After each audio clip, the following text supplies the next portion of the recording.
Y así comienza La Ciudad Letrada, presentada por Oscar Blanco y Grace Bolívar.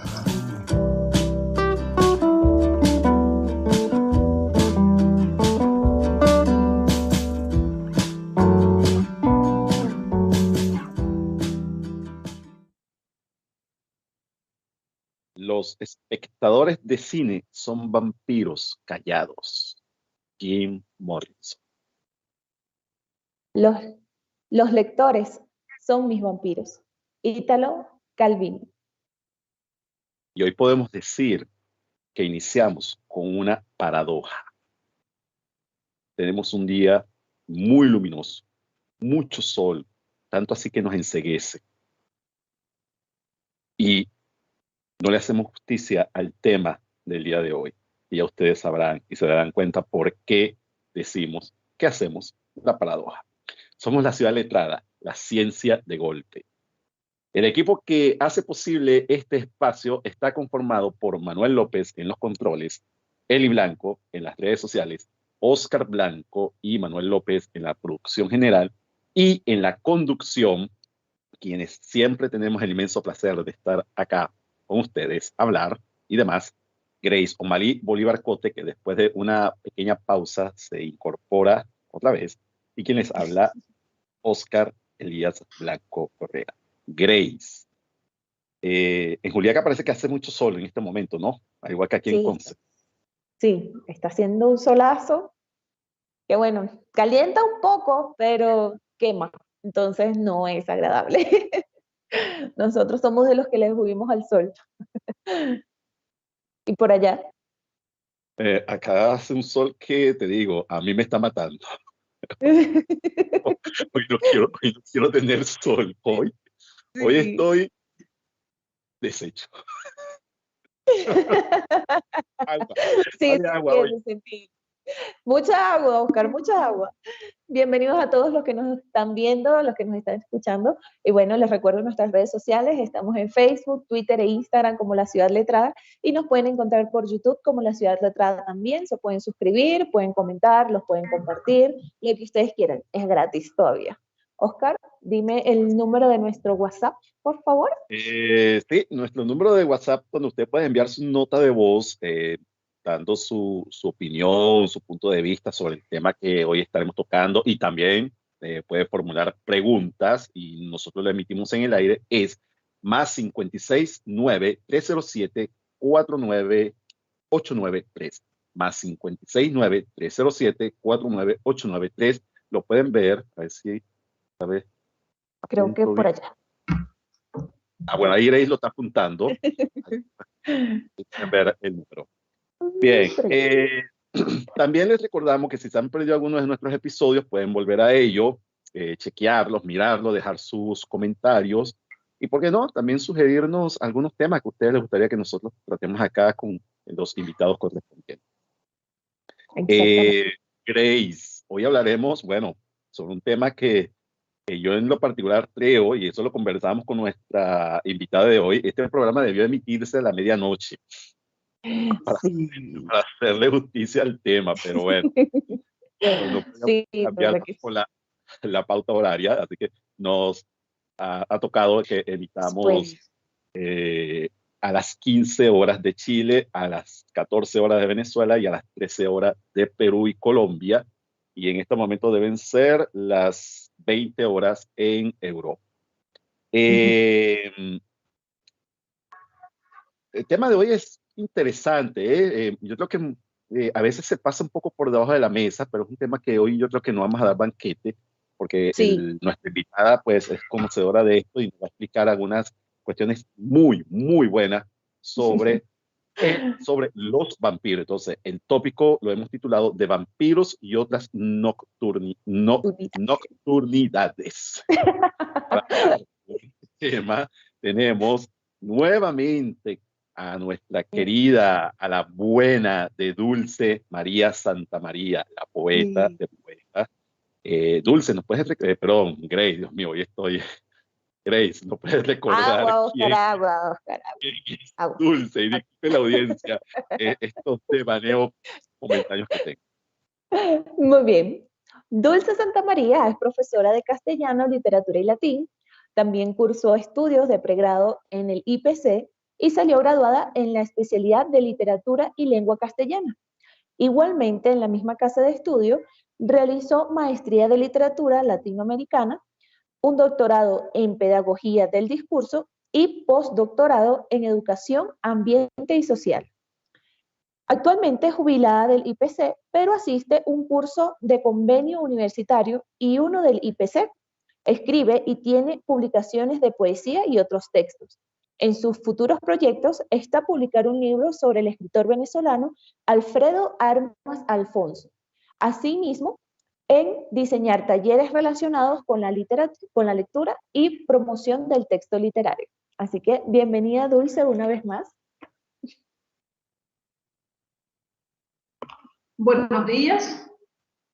Como lo dice Oscar, por acá tenemos mucho sol para el tema que nos acompaña y que nos compete, que es sobre la literatura de vampiros y otras nocturnidades. Agradecida con Oscar, con Grey y Manuel y con todos los espectadores que hoy nos acompañan en este tema. No, en todo caso, Dulce, gracias por estar acá nuevamente. Una asidua. Dulce no solamente es su segunda intervención aquí en la Ciudad Letrada, sino que también asiduamente nos sigue en cada uno de los programas y da muy buenos comentarios. Así que de verdad que para nosotros es un gustazo y un placer tenerte acá nuevamente. Dulce, mira que este temita sobre vampiros. Yo recuerdo que el año pasado tú dictaste un curso sobre vampiros bien interesante, del cual seguramente nos vas a hablar más adelante. Pero yo creo que antes de hablar del vampiro, o por lo menos es lo que yo he pensado y lo conversamos y tú así también lo dispusiste, creo que sería justo que habláramos sobre la noción de arquetipos, ¿no? Y ya la audiencia va a entender por qué vamos a hablar de arquetipo y cómo se relaciona con el vampiro. ¿Qué es un arquetipo, Dulce, y cómo lo reconocemos? Fíjense lo siguiente, para hablar del vampiro nosotros tenemos que revisar algo de teoría, ¿no?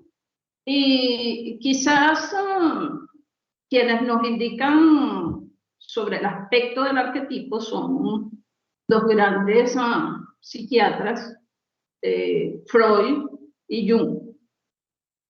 Para Freud, que es el padre de todo lo que es la psiquiatría, la psicología, todo el estudio de la mente humana, el arquetipo es una forma que vive en la mente del individuo, que se guarda en el inconsciente colectivo del individuo y que a Freud de alguna manera, que lo ve desde un punto de vista fisiológico o físico, le permite entender cómo son los comportamientos humanos del individuo, cómo piensa, cómo siente. Y eso le va a permitir a él, en sus estudios sobre la mente humana, entender algunas enfermedades mentales. De esa manera lo ve Freud. Sin embargo, Jung, que fue uno de los mejores estudiantes de Freud, y quizás el que más cercanía tiene con él y con los estudios que Freud realiza, lo interpreta de otra forma, porque sí son formas, pero esas formas provienen de fenómenos ancestrales que se dan en la sociedad y que el individuo guarda como, digamos, como remanentes que le permiten pensar, que le permiten emocionar, que le permiten establecer determinados comportamientos, los guarda en el inconsciente colectivo y posteriormente los transforma a través de lo que se llama el imaginario colectivo. Entonces, el imaginario colectivo es social. Nosotros podemos decir que ese imaginario colectivo nos hace vernos como la suma de diversas generaciones. Nosotros somos la suma de diversas generaciones, porque esas formas se van guardando como arquetipos y van apareciendo en determinados momentos para explicar determinadas experiencias de la vida humana.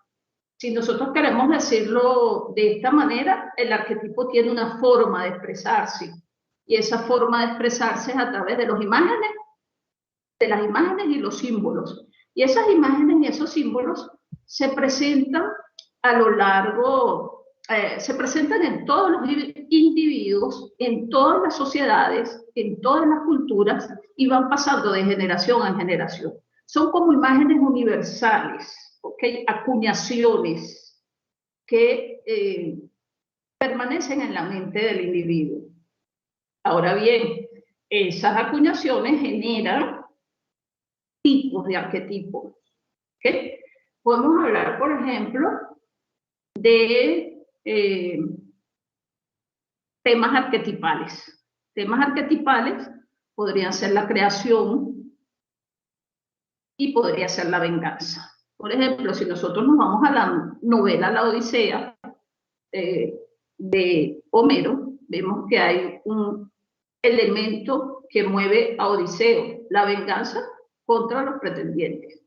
Si nos vamos a una película como Matrix, en la Matrix hay un tema de creación, ¿okay? Entonces ese es un arquetipo, la creación de una nueva generación de redes tecnológicas desde una gran Matrix tecnológica, si queremos decirlo así, o una gran Matrix de inteligencia artificial, ¿ok? Están las figuras arquetipales, que pueden ser la de los ancianos, los sabios, el hombre, los viejos, o la vejez, por ejemplo, si nosotros queremos decirlo de esa manera, y están los eventos arquetipales. Los eventos arquetipales son nacimiento y muerte. Ahora en ese bien, sentido, sí. Ajá. Bueno, no, iba a preguntar que en ese sentido entonces podemos decir que el vampiro es un arquetipo, ¿no? Es un arquetipo, es una forma, es una, digamos, hay un fenómeno, ¿okay? Y ese fenómeno es la oscuridad que rodea al hombre, pero ese fenómeno se le da forma, y se le da forma, por ejemplo, en la literatura, o en el cine, o en la pintura, o en la escultura, a través de lo que es la figura del vampiro. Ya más adelante lo veremos un poquito mejor, porque hay arquetipos interesantes. Por ejemplo, está el arquetipo, uno de los arquetipos interesantes es el animus y el ánima. ¿Okay? Otro de los arquetipos es el de la madre, está el arquetipo del padre, viene el arquetipo de la sombra, que ese es el que nos interesa, está el arquetipo del héroe, que lo vemos en la literatura, y está el arquetipo de el embaucador. ¿Okay? Entonces, explicando un poquito qué función o qué rol cumple cada uno. Habría que decir que el ánimo, por ejemplo, es la representación masculina en la mente, digamos, femenina. Y el ánima es el arquetipo femenino en la mente del hombre. Estos arquetipos se correlacionan mucho porque tienen que ver con lo que es el determinar el género, ¿okay? En los seres humanos. Existe también el arquetipo de la madre, que es el que nos habla de la maternidad. Y el del padre, por ejemplo, nos da al padre como una figura de ejemplo, una figura de autoridad. El de la sombra nos presenta lo oculto, todo aquello que es transgresor, todo aquello que se mantiene en la oscuridad, en lo íntimo, que rompe con las normas, que rompe con los valores, etc. El héroe generalmente nos presenta aquella figura que combate contra la sombra. ¿Okay? la mantiene a raya de la sociedad para que ningún grupo social se vea influenciado por ella. A veces el héroe tiene el problema de que por su impulsividad no se da cuenta de la naturaleza de la sombra, ¿okay? La naturaleza de fuerza que tiene la sombra, y a veces se ve atrapado por esa misma sombra. Existe también el del embaucador, que nos recuerda un poco, no sé si ustedes se acuerdan del Joker, que aparece Sí, claro. en Batman. Es el que hace las bromas, es el que transgrede las leyes y nos muestra que esas leyes a veces son vulnerables también. Y de alguna manera está ahí presente para hacerle ver eso también al héroe. ¿Okay? El sabio... Nos detenemos, a detenernos aquí para que sigas la explicación de los otros arquetipos que faltan, y ya también los tema de vampiro, pero necesitamos hacer la pausa. Entonces, haremos, detente ahí en ese instante con el sabio, que volvemos después de la pausa, ¿vale? Te recomiendo qué leer. Hola amigos, les habla Francia Andrade. En esta oportunidad les traigo para leer el título Melodrama, una novela del escritor colombiano Jorge Franco, de quien Gabriel García Márquez aseguró querer entregarle la antorcha. Este narrador nacido en Medellín es conocido no solo por sus estudios de cine realizados en The London International Film School en el Reino Unido, sino también por haber llevado a la pantalla de televisión uno de sus aciertos narrativos, Rosario Tijeras. En Melodrama se plantean distintas visiones sobre la mujer latinoamericana a través de una historia familiar que comienza a principios del siglo XX. Es un relato lleno de situaciones complejas que exhibe la colombianidad a través del lenguaje coloquial y el humor en escenas exageradas al estilo melodramático de las telenovelas. Perla y Vidal, sus protagonistas, son dos personajes que representan la posición del latinoamericano exiliado en Europa. París es su escenario ideal. Sin embargo, la belleza de la ciudad contrasta con lo duro de sobrellevar una vida tan alejada de sus costumbres de origen. Vidal es un personaje homosexual que se paraliza por una enfermedad mortal y por el deceso de su protector, el conde. Perla, su madre, es una aprendiz de diva que no termina de encajar en París, aun cuando Vidal hace todo lo posible por reeducarla a fin de casarla con el conde para heredar su fortuna. Melodrama es una novela en la que el humor y las imágenes recurrentes de los clásicos del cine de los 50 dialogan con la música. Encontramos ensoñaciones caribeñas, galanes de traje blanco y sombreros panamá, fusionados con boleros, viudas de velo, prostitutas de pueblo en bares a media luz y otros referentes de la idiosincrasia latinoamericana. A la vez, los personajes van y vienen en el tiempo por diferentes geografías y contextos. Los invito a leer esta extraordinaria novela de Jorge Franco, ganador del premio Alfaguara en el año 2014.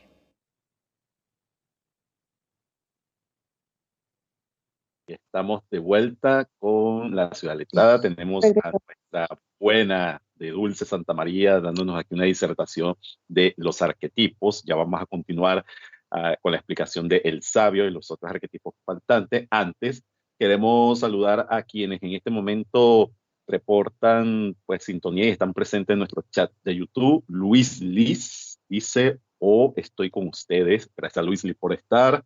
Gabriela Hoyos Santa María, aquí arenga a Dulce. Bravo, Dulce.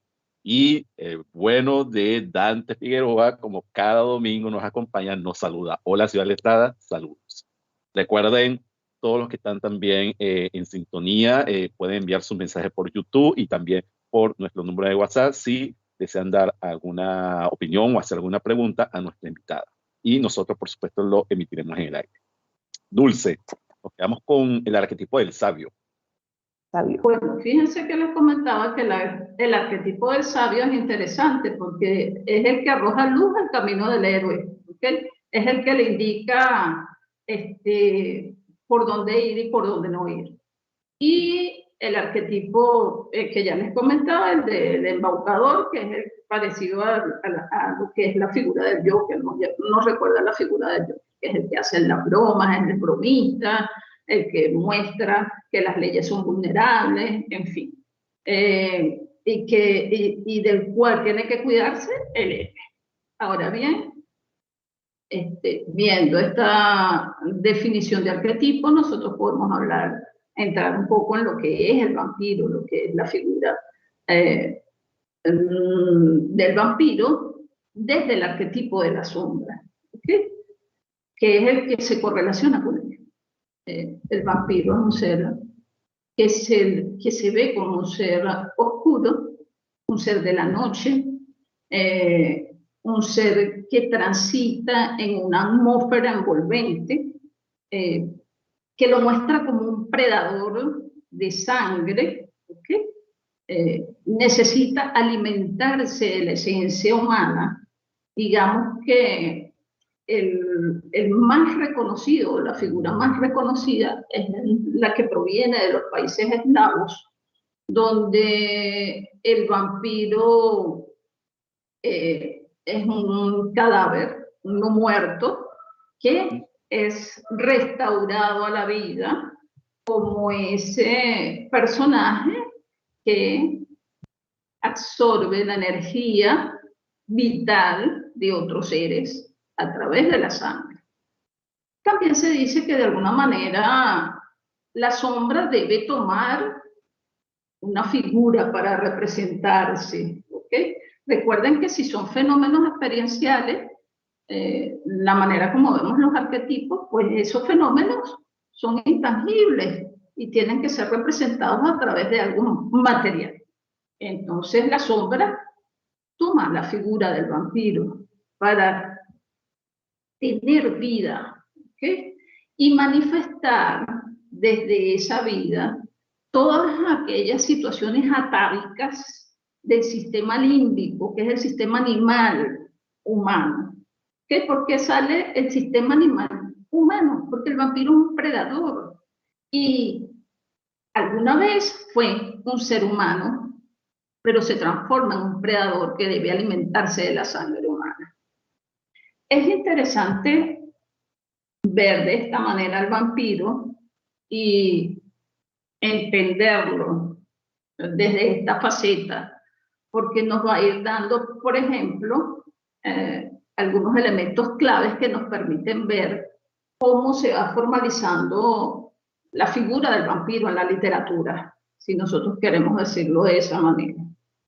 En la literatura nosotros debemos hablar, por ejemplo, de una originaria vampírica, si lo podemos decir de esa manera.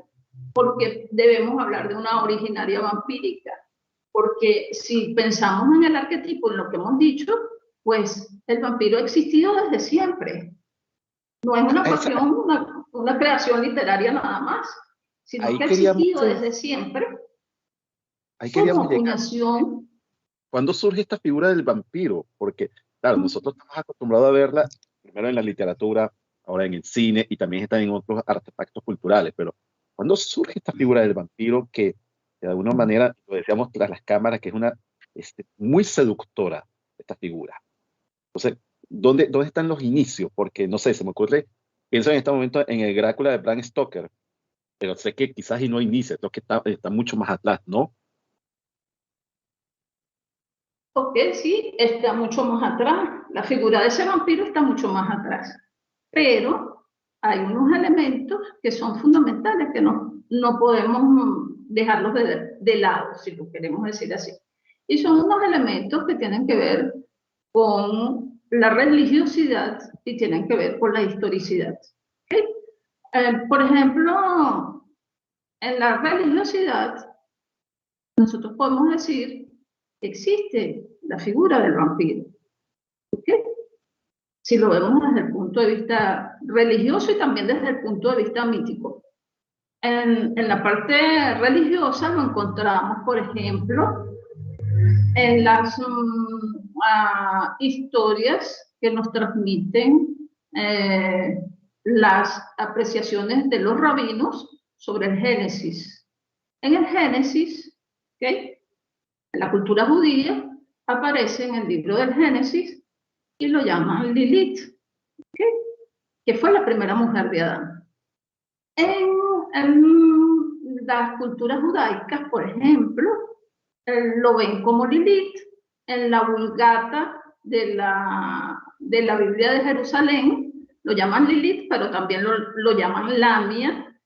Y en la Biblia latinoamericana aparece como criatura de la noche. Míticamente en la epopeya del Gilgamesh aparece Gilgamesh, que es el personaje principal, aparece Enkidu y aparece Lilith, que es la esposa de Enkidu. Pero Lilith también es un ser de la noche en la epopeya y está representado, aparece sobre todo en la tablilla 12 de la epopeya del Gilgamesh. Y ahí se la representa también como un ser de la noche, como un demonio. ¿Ok? Entonces vemos... Disculpa, llama la atención que entonces el primer vampiro, más que el primer vampiro, o sea, la primera vampira, o sea... Lilith. Pero realmente la historia es otra, ¿no? Porque Lilith se revela frente a Adán y por eso de alguna manera es expulsada del paraíso.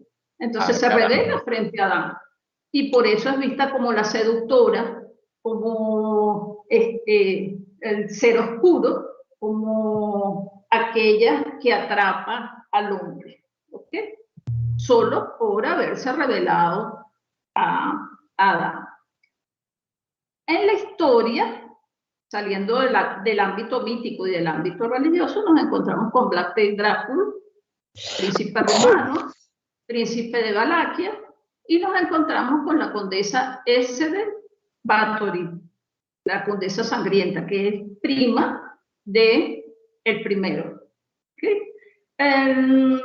Estos dos personajes son interesantísimos porque en Vlad Tepes Drácula se inspira Bram Stoker para el personaje de Drácula, ya que este príncipe valacchio era un príncipe muy sanguinario, era un príncipe brutal, tenía un exacerbado, digamos, un exacerbado amor por la sangre, al atrapar a sus enemigos y al darles muerte. Y la condesa sangrienta, digamos que también tiene un gusto por la sangre porque ella practicaba de una manera magia negra y estas personas con las que se rodeaba le decían que, bueno, bañándose con la sangre de doncellas, ella se iba a mantener joven. Se le acusa más o menos por haber cometido 659 crímenes contra doncellas, digamos, de la clase media, pero también de estratos bajos. Es acusada por esos crímenes. Y parece mentira porque dentro de los príncipes romanos, esta condesa es una de las que recibe mayor formación cultural, mayor educación, ya que los príncipes romanos no tenían esa educación. Y es conocedora de 3 idiomas, del rumano, del latín, del alemán, y también tiene una vasta cultura. Entonces, parece mentira que teniendo todas estas potencialidades, pues, se haya convertido en una asesina y en una persona que tuviese ese gusto por la sangre. De alguna manera podemos decir que hay 3 o 4 núcleos fundamentales que nos llevan a ver que la figura del vampiro se emparenta con estos mitos religiosos y con estos personajes históricos casi legendarios.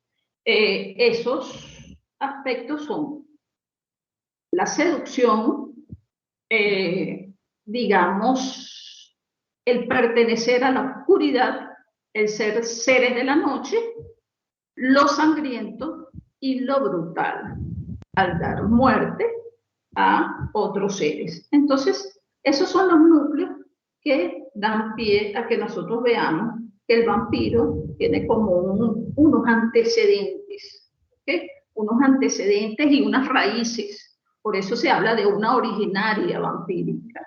Hay unos orígenes. Y aparte de lo que dijimos al comienzo, de que esos orígenes trascienden a la historia de la humanidad, también podemos decir que estos son los que fundamentan la figura del vampiro en la literatura. Y a partir de ahí comienza una literatura vampírica. Los primeros textos de vampiros son interesantes, porque nos hablan de que el primero podría haber aparecido a partir de 1478, que fue, no fue digamos, no fue una novela, no fue un relato, sino un poema de Osenfelder, que se llamó El vampiro. Después, en 1818, apareció el vampiro Lord Ruthven de Polidori. En 1827, Elizabeth Gray escribió una novela titulada El esqueleto del vampiro. Y hay que decir que fue la primera mujer que escribió sobre vampiros. Luego, en 1846, apareció la novela por entrega folletinesca de Barney el vampiro, de Jane Marco, donde el vampiro, a pesar de ser seductor, a pesar de ser un ser de la noche, a pesar de ser un predador, se presenta como un ser incomprendido y se presenta como un ser que no acepta ser vampiro, pero tiene que llevar esa carga toda la vida hasta que probablemente aparezca un cazavampiro que le dé paz, que le dé cierta paz. Esta característica del ser comprendido de esta versión del vampiro es la primera gran característica que se aleja de esto de lo sangriento y quizá le da un toque más de humanidad, ¿no? Porque si hablamos de la incomprensión, entonces es un rasgo, un elemento netamente humano para un ser oscuro, para un no muerto, porque si asumimos que es un no muerto, pero tampoco es humano, y sin embargo es incomprendido o se siente incomprendido, ¿no? Claro, es un ser que se siente incomprendido, y se siente incomprendido porque de alguna manera en algún momento fue humano y puede recordar. Hay un episodio en Drácula donde Bram Stoker nos lo presenta de esa manera. Nos hace ver que Drácula pudo haber amado en alguna oportunidad, pudo haber sentido en alguna oportunidad, pudo haber experimentado la humanidad y tiene que cargar con esa impronta de haberse convertido en un vampiro o de haber sido un vampiro, así como le pasa a Barney el vampiro. Posteriores a esa obra aparece en 1872 Carmiche, que es una obra bien interesante de Sheridan Le Fanu, y en ella se presenta a un personaje que es Laura, que se ve seducida por la vampira Carmiche. Entonces hay temas de tabú, hay temas de sexo, hay temas lésbicos, que para la época pues eran, digamos, no eran bien vistos. Controversiales. Eran controversiales, por supuesto. Esas son las primeras novelas que nosotros podemos ver, o los primeros relatos de vampiros que nosotros podemos ver, o los primeros poemas que aparecen sobre el vampiro. A partir de ahí, el vampiro pues aparece en diversos artefactos culturales. Aparece en diversos artefactos culturales. Vamos a continuar, Dulce, disculpa la interrupción, porque corresponde ahora que hagamos la segunda pausa y vamos a ver entonces en qué otros artefactos culturales aparece el vampiro, si se mantiene esa imagen inicial de la sombra, del oscuro, ser de la noche, no muerto, y esta nueva característica de la cual nos indicaste que es un ser incomprendido. Pero sobre eso vamos a hablar cuando volvamos a la pausa. Te recomiendo que escuchar. Soy Norma González de Zambrano, profesora adscrita al Departamento de Castellano, Literatura y Latín del Instituto Pedagógico de Caracas. ¿Qué ver? Hoy les sugiero Freedom Writer o Escritores de la Libertad. Llama a Waiki que me estaba llamando. Es una historia inspirada en la vida real, con adaptación de la obra homónima de la profesora Erin Gruwell. Es un film del año 2007 protagonizado por Hilary Swank. Con dirección y guión de Richard Lagravenese, es catalogado como un drama que presenta una temática interesante que oscila entre una profesora recién graduada y un grupo de estudiantes adolescentes. Nos muestra aspectos didácticos, autobiográficos y nos inspira a encontrar fortalezas y valores en situaciones conflictivas.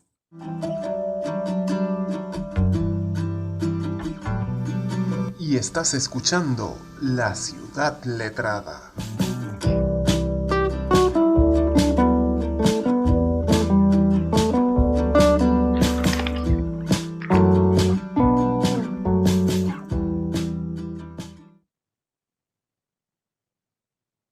Si bien no estamos Así es, en las sombras, estamos de regreso.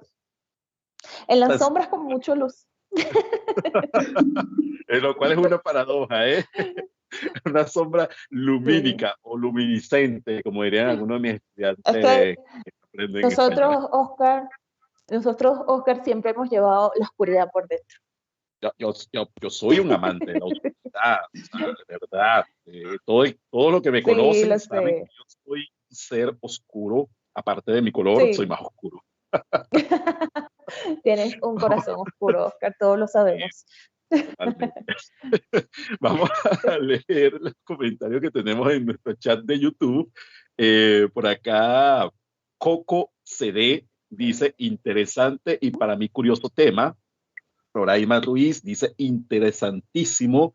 Leonora Simonovis, no sabía que la Biblia tenía estas referencias. Qué curioso. Bueno, yo creo que yo que he leído la Biblia en alguna oportunidad tampoco me había percatado de esto hasta que nuestra buena de Dulce nos los dijo. Coco CD Pues dice... yo tenía la referencia de Lilith, pero sí. más que como vampiro, sí como un ser diabólico, no diabólico, demoníaco, que es muy diferente. Pero verla desde ese punto de vista también es interesante.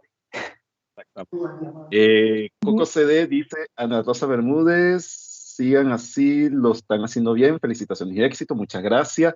También Coco CD dice, desde Valencia, España, mira, nos están escribiendo desde España. Internacionales. Cada día nos estamos internacionalizando. Clara Canario, que también pasó por acá y que yo creo que pronto la vamos a tener, nos dice, saludos a Grace, Oscar y Manuel, genial la exposición de mi apreciada Dulce, me la estoy disfrutando. Beatriz Santamaría, qué exposición tan profunda y agradable. Y Vanessa Anaís Hidalgo Rodríguez, quien también estuvo por acá y seguramente la tendremos una vez más, dice, excelente disertación, amigos, saludos a Dulce, colega y amiga. Tenemos aquí entonces una buena participación de nuestros internautas de YouTube y que se están dando banquete con esto de vampiro y aquí no estamos vampirizando todo. Dulce, ¿tú eres vampira? Más o menos. Ahorita estoy vestida de negro. Soy vampira tradicional. A mí me dijeron vampiro en estos días por mi nuevo look y yo, ay, me gustó. Yo debo asumir que yo soy vampiro porque soy muy nocturno. Pero tú eres vampiro, eres noctámbulo. Sí, exactamente. Sí. Excesivamente noctámbulo. Dulce, hablábamos entonces de que el vampiro va a aparecer en otros artefactos culturales aparte de la literatura y queremos también saber entonces en cuáles son esos otros artefactos y si se mantiene la característica del vampiro, que ya tú nos lo has dicho muy bien, es un ser de la oscuridad, es un no muerto, es un predador que se alimenta de la esencia humana, pero sobre todo algo que dijiste que a mí particularmente me llamó la atención, que es un incomprendido. Este elemento para mí me resulta fantástico porque le da ese toque de humanidad a este ser que bueno, que está como una especie de limbo, ¿no? O sea, no está ni muerto, pero tampoco vivo. Entonces, ¿en qué otros artefactos podemos encontrar el vampiro y si se mantienen estas características o se le agregaron otras? Fíjate que de artefactos culturales, bueno, lo hemos visto en novelas, lo hemos visto en relatos, en poesía. Aparte de la de Ozenfeld, hay cantidad de poemas. Por ejemplo, hay un poema de Goethe que se llama La danza de la muerte. Hay un poema de Baudelaire que se llama... Aquí lo tengo. Aquí lo tengo. La metamorfosis del vampiro. Aquí lo tengo. La metamorfosis del vampiro, que es interesante. Hay un poema también de Rudyard Kipling que se llama El vampiro. Un poema de Algernon Swinburne que se llama Sueño y Amor. Un poema de Ray que se llama Aceite y Sangre. Está Cristabel de Colray, Daddy de Silvia Plath, Boca a Boca de Elmira Agustini, infinidad de poemas que puedes conseguir en la red y en otros textos importantes. Hay un poema también muy lindo de uno de los poetas que a mí me fascina, poeta es Lautréamont, y el poema se llama Tu amigo el vampiro, así que también tenemos bastante, ¿no? Por lo menos en poesía. Por lo menos en poesía. También podemos conseguirlo en series de televisión. En series de televisión creo que las más antiguas, Buffy la cazadora de vampiros, que es como una de las más que impactó por mucho tiempo en la televisión, en las series televisivas. Están Bebedores de Sangre, más recientes, y está Lo que hacemos en las sombras. A partir del periodo en que aparece, por ejemplo, la NBC y Netflix, que se pueden adaptar a la televisión, pues comienzan a reaparecer nuevamente series como Blade, tomada de la primera película, de la película inicial. Acá nos los presenta de manera más moderna, con armamento más moderno para cazar vampiros y con otras realidades, otros contextos.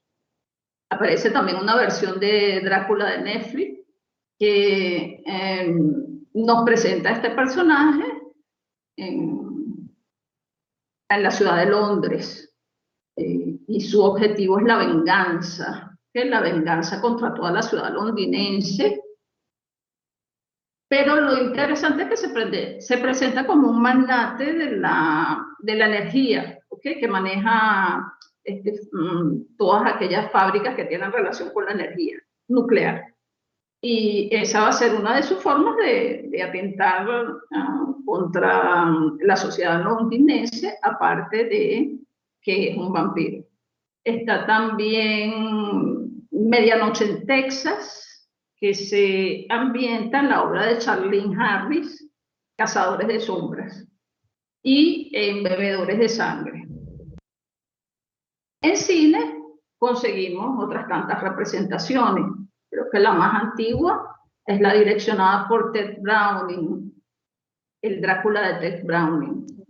Fue un Drácula excepcional porque actuó Bela Lugosi.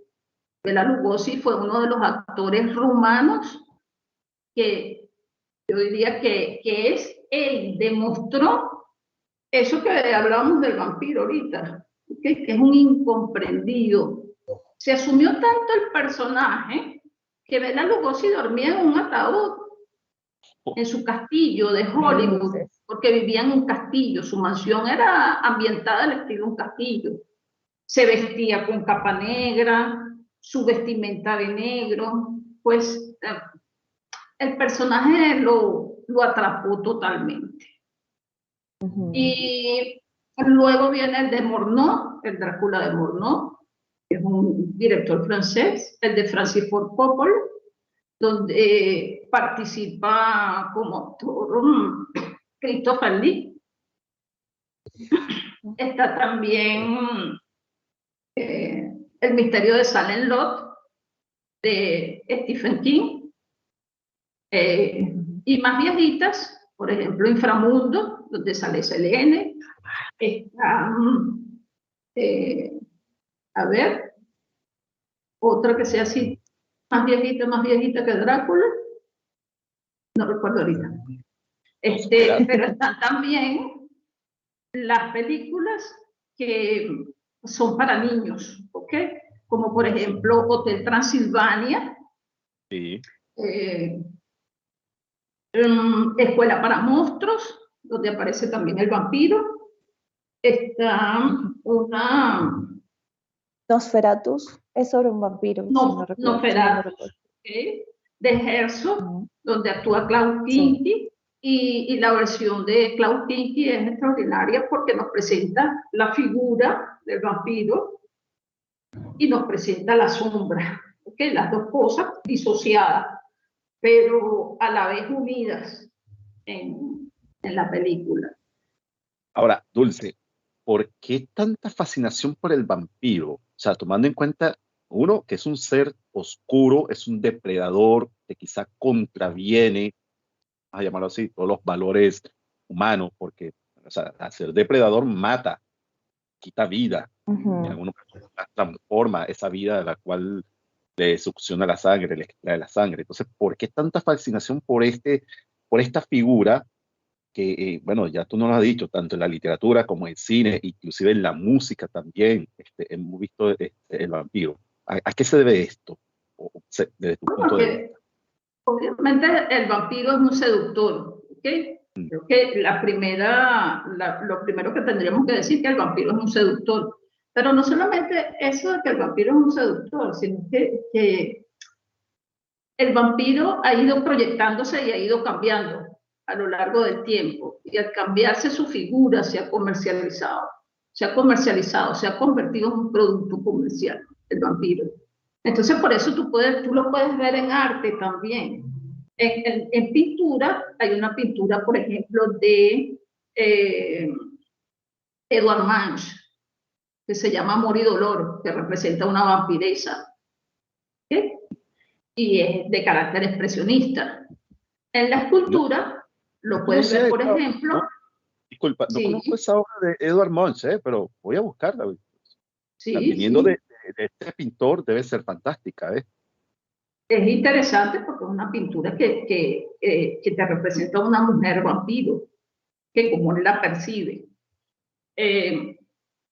Está también en la escultura, aparece en la India como un demonio que se llama Betal o Baital. Y en la escultura se representa como un murciélago con forma de búho que cuelga del árbol de la vida, que es esencia de sangre, que tiene la esencia que necesita el vampiro para vivir. Y en pintura se representa con el héroe que es el rey Vikramedita, que logra vencerlo a él. Eso pasa en la India. Pero si tú te vas, por ejemplo, a Perú, te vas a la cultura inca, te vas a la cultura maya y azteca en México, encuentras el Kama Sutra, que es una gran escultura que representa al dios murciélago, al dios vampiro. Y si nos vamos a música, bueno, ni decirte, creo que ahorita comentábamos que hay una canción de Annie Lennox que se llama Canción de Amor para un Vampiro. Y grupos de rock metal, bueno, Avisos, Notre Dame, está Club de Vampiros, está Lord Vampiro y otras tantas. Y personajes del mundo musical en la actualidad, un grupo Kiss. ¿Tú has visto las máscaras de Kiss? ¿Cómo se colocan? ¿Cómo se pintan las caras? Y Ozzy Osbourne, que fue uno de los representantes de este mundo vampírico. Entonces hemos visto cómo el vampiro se convierte en un artefacto cultural. Y sigue siendo un incomprendido, sí, lo sigue siendo. Pero Ahora, la sociedad ha ido cambiando ese vampiro. Y lo vamos viendo en las obras vampíricas nuevas, como Crepúsculo, como Crónicas vampíricas, ¿ok? Ya el vampiro no es aquel vampiro tradicional, sino que es un vampiro más joven, es un vampiro que viste de blue jean, que viste de tenis, que viste de franelas deportivas, que tiene un mayor atractivo físico, una mirada que atrapa. Recordemos el fenómeno de lectura de las niñas cuando comenzó Crepúsculo, todas estaban enamoradas de Edward Cullen. ¿Qué? ¿Por qué? Porque Edward Cullen representaba la eterna juventud, pero muy juventud. Sí, era como un cóctel de perfección, o sea, fuerza, velocidad, belleza, la elegancia, el romanticismo, era todo, por Dios, era el combo completo. Están describiendo todo lo que soy yo. No, no. Ya nosotros quedamos aquí en acuerdo de que Oscar es más hombre lobo, por favor, así que no. Aunque he de decirles que El Sol de Medianoche, que es la última novela, la visión de Edward sobre toda la historia es muy distinta. Edward ahí se presenta como un incomprendido y él no quería ni siquiera tener ningún tipo de relación con Bella. Es decir, da a entender que Bella se le para frente a los ojos a él y bueno, tiene que aceptar la relación con Bella, pero él no quería. ¿Por qué? Porque él sabía la carga que iba a ser tener una familia. ¿Okay? Porque él sabía la carga de que toda la vida, toda una eternidad iba a ser un vampiro. Sí. Bueno, está muy interesante, pero tenemos que ir a la última pausa del programa, así que bueno, vamos a dejarlo allí y continuamos. Te recomiendo qué ver. Hola, soy Carlos Rivero, mimo y actor de teatro. Me encantaría recomendarles una de mis películas favoritas del cine mudo, El maquinista de la General. Es una comedia del año 1927 que trata sobre Johnny Gray, que es el conductor de la locomotora La General. En medio de la guerra, un grupo de soldados lo roba el tren, y Johnny decide recuperarlo él mismo, sin saber que allí dentro también estaba secuestrada su novia. La película está basada en un hecho real acaecido durante la Guerra Civil Norteamericana, y la historia se narra de una forma fantástica, combinando unas secuencias de acción magníficas con un humor súper inteligente. Fue protagonizada, producida, coescrita y codirigida por Buster Keaton, conocido como Cara de Palo, que es uno de los mejores cineastas y cómicos del mundo. No se la pueden perder.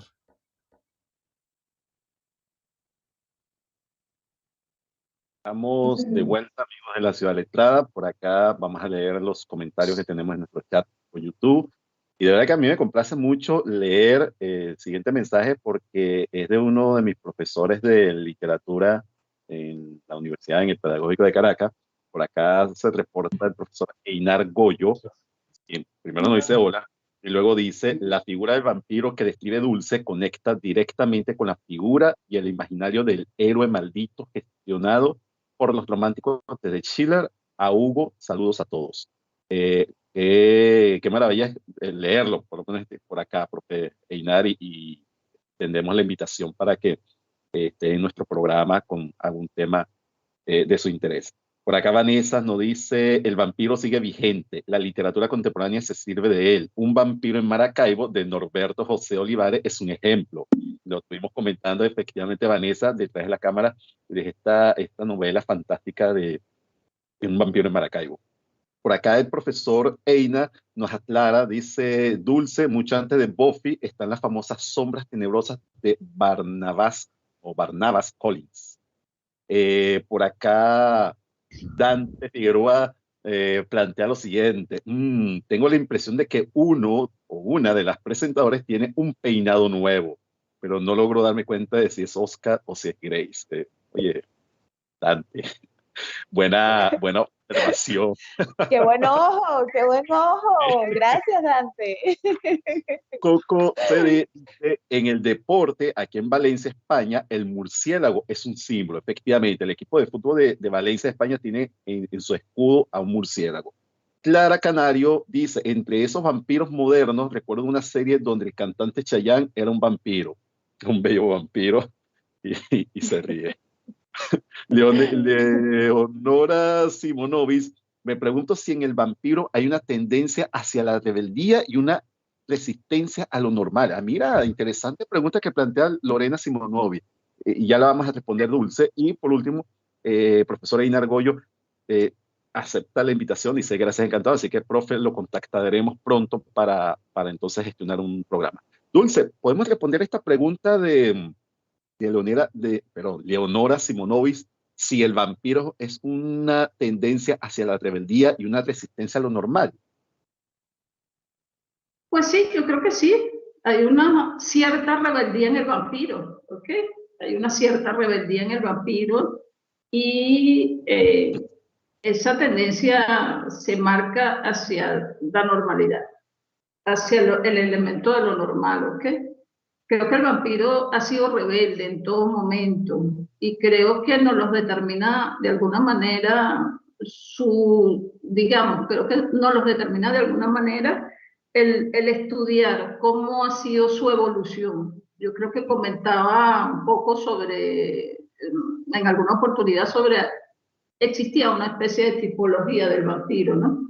Que nos presentaba ese vampiro como un ser que está en una constante evolución. Yo creo que más que rebeldía está evolucionando constantemente. El vampiro no se queda todo el tiempo estático, evoluciona. No sé si eso se puede llamar rebeldía, ¿ok? En no quedarse como un vampiro tradicional, sino en adaptarse a los tiempos. Que por cierto, cuando hablamos de los artefactos, se me olvidó decir que en teatro también hay una obra de un escritor español, Rejón, es el apellido, Rejón Mares, que escribe una novela muy corta de dos actos más o menos, 2 actos, que se llama Los vampiros actuales. Y los personajes son 6 vampiros que viven en una fábrica, una vampiresa y 5 vampiros. Y ellos están tratando de adaptarse al mundo actual, pero hay algunos que no quieren, pues que quieren seguir siendo tradicionales. Entonces ahí hay una rebeldía. Yo quiero seguir siendo tradicional, yo quiero seguir siendo oscuro, yo quiero seguir los parámetros que indica digamos, la sociedad vampírica. Pero hay otros que asumen que hay que evolucionar, y hay que evolucionar con los seres humanos, porque si tú vas a tratar de atraparlos, de conquistarlos, de seducirlos, pues tienes que empezar a vivir en el mundo de ellos. Entonces sí hay esa rebeldía y si va en concatenación con ese aspecto de la normalidad, se llega a normalizar. Y ahí es cuando nosotros hablamos de que, bueno, el vampiro de alguna manera es un ser en evolución. Podemos hablar de que el vampiro empieza siendo, quizás el más ancestral es el vampiro predador, ¿okay? Ese del que hablábamos de 30 días de noche, de la película 30 días de noche, que lo que hace es comer. Esa es su única función. Pero hay otros vampiros que son los clásicos, que son aristócratas, que por ejemplo son cadáveres que consumen sangre, que salen de noche, pero tienen una vida que se da dentro de la nocturnidad, y los modernos que empiezan a asumir camuflajes, que tratan de empezar a vivir dentro de la sociedad, y los actuales pues que casi son humanos, que hay muchos que ya no consumen sangre, que tienen autocontrol sobre ellos mismos. Por ejemplo, Edward sabe cuándo va a tener instintos que lo van a llevar a consumir sangre, y huye de los humanos y busca otros seres y otras especies de las cuales alimentarse. Entonces vemos que el vampiro en evolución. Hay 2 preguntas que queremos formular, porque nos está quedando ya poco tiempo para el final del programa y bueno, como siempre nos estamos quedando cortos, pero creo que hasta ahora ha sido fantástico. La primera pregunta que nos plantea Manuel, nuestro operador, y es la siguiente. Batman como vampiro es la evolución, donde más que un rebelde o asesino es un héroe. En este caso agregaría yo un héroe maldito. Batman podemos decir que tiene algo de vampiro. Sí, probablemente lo sea, ¿ok? O lo es. Batman es un vampiro, ¿ok? Pero es un vampiro que vive en una sociedad y que está adaptado a esa sociedad. Es un vampiro que revoluciona, ¿ok? Y también es un vampiro incomprendido, como lo comentábamos, que es importante decirlo. Y Batman revoluciona porque él está como entre, digamos, podemos decir que está entre dos aguas. Está en el agua que lo conduce a su condición de vampiro, pero está en otra que lo conduce a despojarse de ese ser predador y a conciliar con los humanos. Creo que llega un momento en que concilian el vampiro con los humanos. Creo que había una pregunta que era interesante, que si había un vampiro dentro del guión que me llama la atención y que hay que aclararla también, que si había un vampiro por excelencia, digamos, sobre otros vampiros. Si te he de decir que hay un vampiro por excelencia, tendría que decirte que hay un dios vampiro que es el que crea los vampiros y a partir de ahí aparecen los demás, ¿okay? En la misma literatura. Nos lo dice Anne Rice, la reina de los condenados. Ese dios vampiro se llamaba Amel y es el primero que transforma a los reyes egipcios, Acacha y Enki, en vampiros. A partir de él se configura toda una sociedad vampírica. Ahora, pienso, Dulce, en que el vampiro también puede ser una condición, podemos asumir pero por esto de la rebeldía en parte, de la nocturnidad, de vivir en la sombra, de la incomprensión.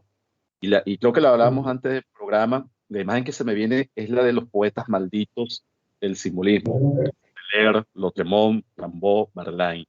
Y podemos pensar en otros tantos artistas o escritores, pintores. Ser vampiro, allá apartando lo depredador, puede ser una condición. Podemos ser algunos, sentirnos como vampiros desde el plano de la incomprensión y porque vivimos en la nocturnidad. Sí, puede ser una condición. Creo que es una condición porque de alguna manera nosotros tenemos lados de oscuridad, tenemos lados de sombra, tenemos lados luminosos también. Y a veces nos atrapa más que todo esa oscuridad y podemos caer en el ámbito de lo noctámbulo, ¿okay? Y de otras nocturnidades.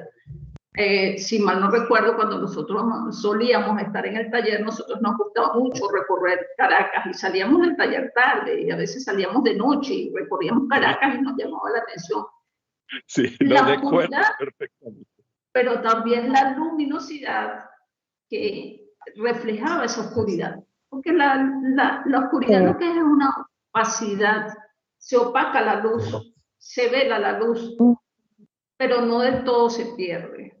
Entonces, sí, yo creo que de alguna manera tiene relación con ese elemento de que todos somos un poco vampiros, todos somos un poco noctámbulos, a todos nos atrapa la sombra, a todos nos atrapa la noche.